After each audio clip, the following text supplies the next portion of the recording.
ঈদযাত্রার আরও খবর জানতে যাচ্ছি কমলাপুরে। সেখানে আছেন সহকর্মী আদিত্য মামুন, যুক্ত হচ্ছি তার সাথে। আদিত্য, ট্রেনে কেমন দেখছেন ঈদযাত্রা?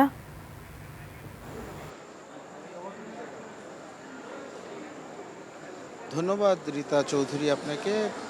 প্রথমেই যে বিষয়টি বলতে চাই সেটি হচ্ছে যে ঈদ উল ফিতরের যে আবহ, ছুটির যে একটি আমেজ সেটি এখন বিরাজ করছে কমলাপুর রেলওয়ে স্টেশনে। এখানে থেকেই আসলে দেশের বিভিন্ন প্রান্তে মানুষ ছুটে যাবেন, যারা দীর্ঘদিন ধরেই এই প্রত্যাশায় আছেন, প্রতীক্ষায় আছেন তার স্বজনরা।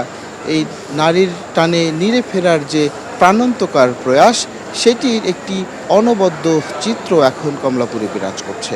এর সঙ্গে যে বিষয়টি আপনাকে আরও জানানো যায় সেটি হচ্ছে যে গেল এক দশকের মধ্যে সম্ভবত এরকমের সুশৃঙ্খল এবং নির্বিঘ্ন স্বাচ্ছন্দ্যের যাত্রা আসলে চোখে পড়েনি, কিংবা যারা যাত্রা করছেন তারাও আসলে এরকমটা দেখেননি। কারণ হলো যে অন্যান্যবার আমরা যেটা দেখেছি যে ট্রেনে আসলে উপচে পড়া ভিড়, ট্রেনের ছাদগুলিতেও মানুষ যাত্রা করছে জীবনের ঝুঁকি নিয়ে।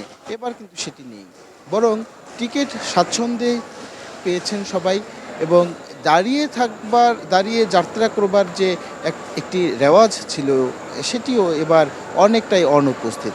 এছাড়া নিরাপত্তার যে বিষয়টি আছে, যে একেবারেই প্ল্যাটফর্মের ভেতরে যারা প্রবেশ করছে তারাই শুধুমাত্র, যাদের কাছে টিকিট আছে তারাই শুধুমাত্র প্ল্যাটফর্মে ঢুকতে পারছেন, এবং যাদের টিকিট নেই তারা ঢুকতে পারছেন না যথারীতি। এবং এই নিয়মটির ফলে অনেকটাই নিরুপদ্রব আছে এই কমলাপুর স্টেশন। তবে আজকে থেকে যেহেতু যাত্রা শুরু হলো, আপনাকে জানিয়ে দিতে চাই যে 30 জোড়া ট্রেন, অর্থাৎ 60টি ট্রেন আজকে সারা দিনে শিডিউলের মধ্যে ছিল।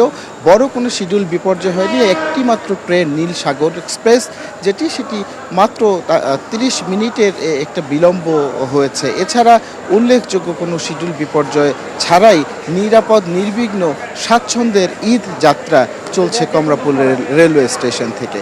রীতা চৌধুরী, সার্বিকভাবে এবারের এই যাত্রাটিকে আনন্দদায়ক এবং স্বস্তিদায়ক হিসাবে উল্লেখ করেছেন যারা যাত্রা করছেন তারা। রীতা চৌধুরী, এই ছিল এখান থেকে আমার কাছে ঈদযাত্রার সর্বশেষ তথ্য। অসংখ্য ধন্যবাদ আদিত্য। আপনারা দেখছিলেন দর্শক, কমলাপুর স্টেশন থেকে ঈদযাত্রার খবরাখবর জানাচ্ছিলেন আমাদের সহকর্মী আদিত্য মামুন।